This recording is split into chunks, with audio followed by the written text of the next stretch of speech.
On today's podcast, I'm going to talk about how we can improve our sleep and where to start. So the 12-week transformation program, nutrition program, has a number of different aspects to it. But someone asked me the other day about sleep, and sleep is one of the critical pillars that we coach within the 12-week system. I think it's week 6. I might be wrong. It might be week 7. But there's a number of different things. So obviously there's uniqueness to every single person's individual situation. So I think we can all agree that getting better, either longer or better quality sleep, sometimes longer is not possible, but better quality sleep can have a massive, dramatic impact on our overall well-being, but also actually our ability to eat effectively. You'll always find that when you're underslept, that you struggle to regulate your blood sugar. So how that looks is that you actually crave more sugary foods.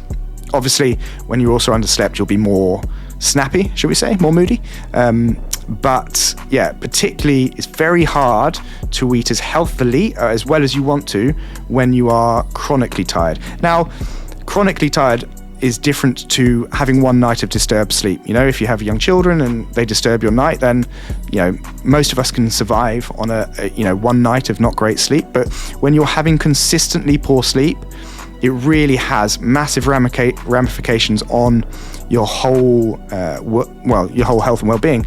Specifically on the 12-week program, where obviously we're gearing that around fat loss for most people. It's trying to achieve a physical goal. And there's a number of different things you can look at to improve sleep. So I just thought I'd talk through a couple of them. Like I said, everyone's got a unique scenario, so it's kind of thinking about what's specific to you. So you tend to have different styles of people, whether they struggle to get to sleep. That's one thing, or some people that can get to sleep okay, but then they wake up in the nighttime and then they can't get back to sleep. So I'll probably just talk through a couple of things. Now, most people, if you've been a member of the training gyms for a while, have probably heard of magnesium. The reason magnesium is so effective is there's tons of different things you can do with sleep, which, like, again, I'll mention blue light being one of them, which is coming off your phone an hour before bed. Or, I mean, blue light theoretically would also come from a television, but we'll talk phones specifically, or some form of screen that's close to you. And the idea being that does impact your melatonin levels, which impacts your ability to go to sleep. Now, the problem with that, we're all human, and coming off that's a real hard thing to do consistently. So the reason often the best thing to do is to test for you taking magnesium is that it's easy to do. Doesn't require any willpower, really. You just have to take the pills at dinner time. And so that's one of the important things you're always looking at when you're trying to improve things, is you're not trying to make them as hard, you're trying to make them as easy as possible to change. And that's one of the principles of the 12-week program. There's tons of things you can always do, but there's always lowest hanging fruit that can have the biggest impact. Just to talk briefly on magnesium, because I've spoken to many people that have said they're taking magnesium. The type of magnesium you take is critical. So we'd always recommend magnesium glycinate. There is a couple of other forms that I'd recommend, magnesium threonate.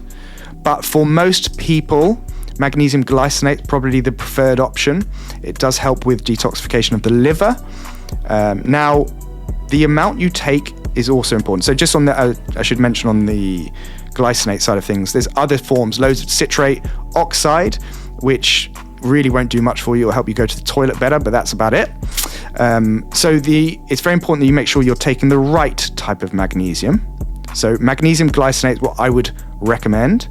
And then we have to talk about the amount you take. So you have to turn over the bottle, look on the back, and look of actual glycinate, how much you're actually taking. That's the critical thing. So it's very easy within the supplement world to be